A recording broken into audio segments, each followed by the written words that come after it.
Bonjour ou encore bonsoir, ça dépend de l'heure que vous visionnez cette vidéo. Un jour, Nelson Mandela a dit, l'éducation est la clé de toute réussite. De ce fait, je suis Madame Jeff Thierry Nonsa. Je suis là pour vous dispenser un cours de français au niveau fondamental. Donc, prenez vos plumes et vos cahiers parce que vous allez avoir de quoi vous éduquer. Pour notre cours de français d'aujourd'hui, ensemble, nous avons comme thème pronoms relatifs, propositions relatives. Nous allons voir ensemble le blanc du cours. Nous allons voir ensemble la proposition subordonnée relative, le rôle de la proposition subordonnée relative, la fonction de la proposition subordonnée relative, la place de la proposition subordonnée relative, les pronoms relatifs, les formes simples, les formes composées, fonction du pronom relatif, exercice ensuite une évaluation pour voir ce que vous avez retenu du cours. La proposition subordonnée relative. La proposition subordonnée relative se rattache toujours à un nom ou encore à un pronom. Le rôle de la proposition subordonnée relative. La proposition subordonnée relative est une expansion du nom, c'est-à-dire qu'elle apporte des informations qui le complètent, tout comme le font l'adjectif qualificatif épithète et la position ou le complément du nom. Dans le cours précédent, nous avons vu c'était quoi le complément du nom, nous avons vu l'adjectif qualificatif épithète, nous avons vu ça. Exemple de la phrase, Jean-Phi attache 2 cabris que l'hôtesse lui a confiés. On voit que Jean-Pi, le nom, ensuite le groupe verbal attache, 2 cabris que l'hôtesse lui a confiés, c'est le groupe nominal. Souvent, tu peux utiliser l'une ou l'autre des possibilités sans changer le sens de ta phrase. Exemple, dans le drapeau haïtien. Le drapeau haïtien, haïtien représente quoi? C'est un adjectif qualificatif épithète. Tandis que dans le drapeau d'Haïti, d'Haïti qui est le complément du nom, donc ça c'est une autre forme de proposition subordonnée relative. Dans le drapeau qui symbolise Haïti, nous avons qui symbolise Haïti qui est une proposition subordonnée relative. La proposition subordonnée relative peut être supprimée, mais elle est rarement déplaçable. Donc, on peut supprimer la proposition subordonnée relative, mais on ne peut pas le déplacer. OK. La fonction de la proposition subordonnée relative. Le mot complété par la proposition subordonnée relative est appelé l'antécédent du nom relatif. L'antécédent du pronom relatif. On dit alors que la proposition subordonnée relative a pour fonction, premièrement, complément de détermination de l'antécédent, c'est-à-dire qu'elle détermine le mot auquel elle est liée. Elle apporte des informations à son sujet. Souvent, on dit plus simplement qu'elle est complément de son antécédent. Complément de son antécédent. OK. La place de la proposition subordonnée relative. Presque toujours, elle suit immédiatement l'antécédent qu'elle complète.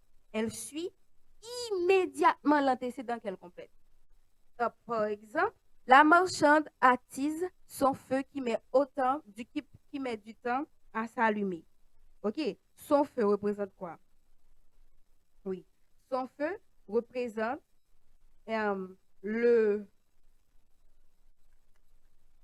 l'antécédent. Donc, qui met du temps à s'allumer représente la proposition subordonnée relative. OK. C'est pour cela que souvent, la proposition subordonnée relative coupe en deux la proposition principale. Prenons par exemple, mise au courant du vol de 2 cabris. Ensuite, nous avons mise au courant du vol de 2 cabris. Pipo qui a beaucoup appris de son parrain décide d'intervenir. Est-ce que vous avez remarqué que décide d'intervenir, c'est l'antécédent, mais sauf qu'il se place après la proposition subordonnée relative. OK. Il arrive tout de même des cas où quelques mots séparent l'antécédent de la proposition subordonnée relative. Prenons par exemple, les animaux, c'est l'habitude locale qui seront conduits à l'abattoir, sont attachés dans un espace spécialement réservé aux bestiaux. Les animaux de l'habitude locale qui seront conduits à l'abattoir sont attachés dans un espace spécialement réservé aux bestiaux. OK. C'est l'habitude locale. Donc, vous avez pu remarquer que c'est l'antécédent. Ensuite, nous avons les animaux avant. Ensuite, c'est l'habitude locale. Les pronoms relatifs. Les pronoms relatifs existent sous deux formes. Une forme simple, ensuite une forme composée. Les formes simples. Nous avons pour forme simple, nous avons qui, que, quoi, dont, où. Pour qui? Qui lui-même est employé sans préposition. Il est toujours sujet. Exemple, c'est le cas de Jean-Pi qui vient d'attacher deux cabris. Vous voyez que c'est le cas de Jean-Pi qui vient d'attacher deux cabris. Donc, qui représente pronom, joue le rôle de pronom relatif. OK, nous avons maintenant que, en règle générale, il est COD, c'est-à-dire qu'il est complément d'objet direct. Donc, dans la phrase deux cabris marrons que l'hôtesse lui a confié, que représente le COD parce que ça peut tout à fait jouer le rôle de COD. Et maintenant, nous avons quoi? Quoi? Il représente toujours une chose. Il représente toujours une chose. Le bénéfice de la vente, c'est ce à quoi songe Jean-Pi. À quoi est-ce que songe Jean-Pi? Jean-Pi songe à un bénéfice de la vente. Donc, représente une chose. Dont lui-même représente l'antécédent précédé de deux.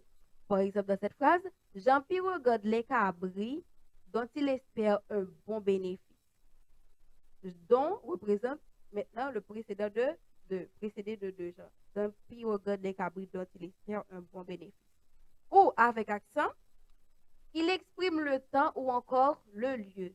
Prenons par exemple, c'est le parc où Jean-Pi a attaché les cabris de l'onde, c'est-à-dire c'est le lieu où Jean-Pi a attaché les cabris. Ensuite, nous avons une autre phrase qui est la saison des pluies, c'est le temps où il faut semer. Genre, maintenant, avec où, on voit que c'est une période, c'est une période de temps.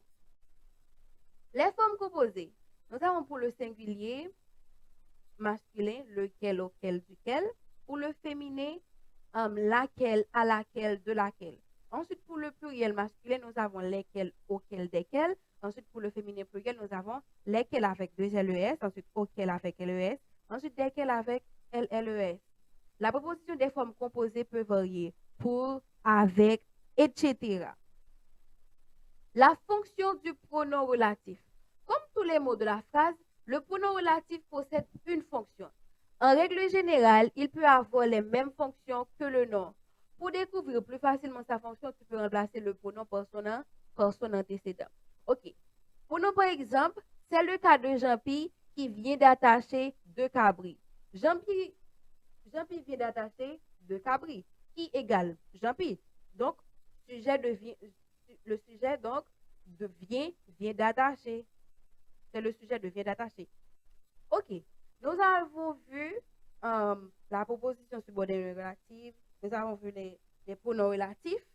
Nous avons vu les formes simples, les formes composées et tout. Et maintenant, un exercice pour voir si vous avez bien compris ce que je viens de dire. Maintenant, ce que vous allez faire, vous allez remplacer les points dans chaque phrase par le pronom relatif qui convient.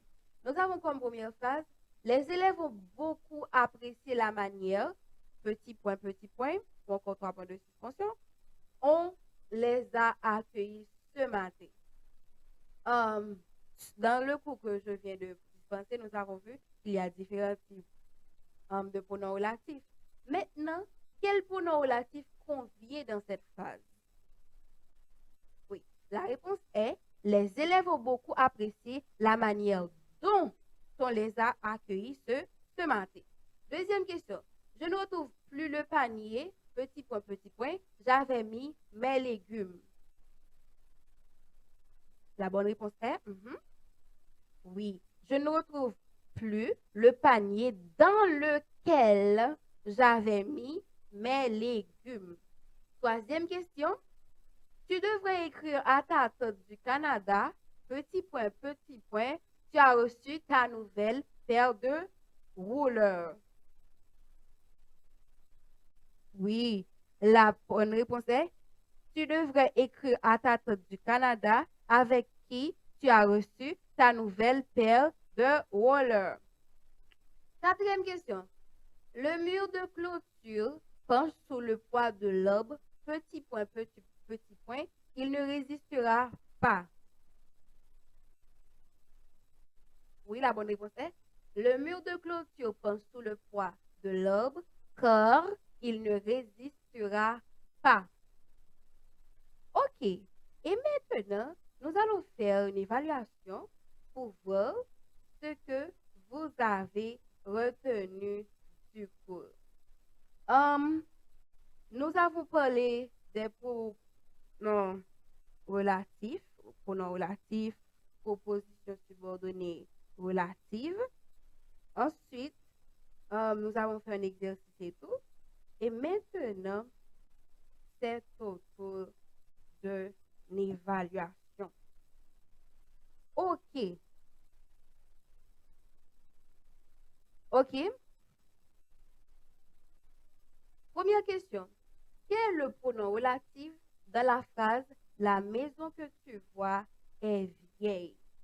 Quel est le pronom relatif dans la phrase « La maison que tu vois est vieille » ?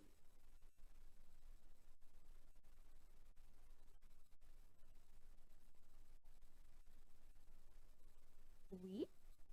Nous avons comme première réponse « la », deuxième réponse « que », troisième réponse « voix ».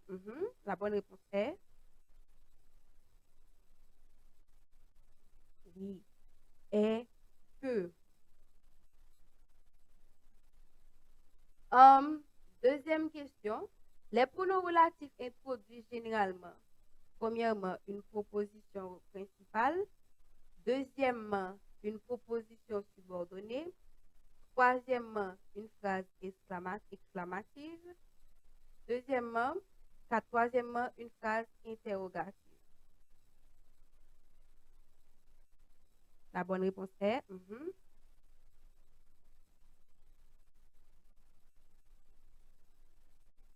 oui. Je vous attends.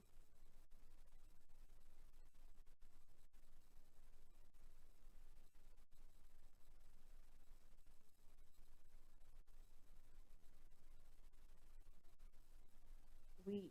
La bonne réponse est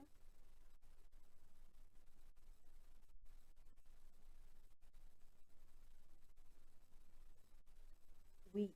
La bonne réponse est autre que une proposition subordonnée. Troisième question. Dans la phrase, le livre dont je parle est intéressant. Le pronom relatif dont remplace quoi? Premièrement, un complément d'objet direct.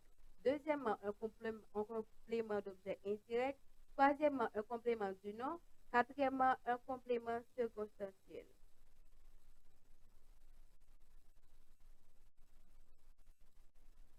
Oui, la bonne réponse est le petit c, dont remplace, le pronom relatif dont remplace un complément du nom.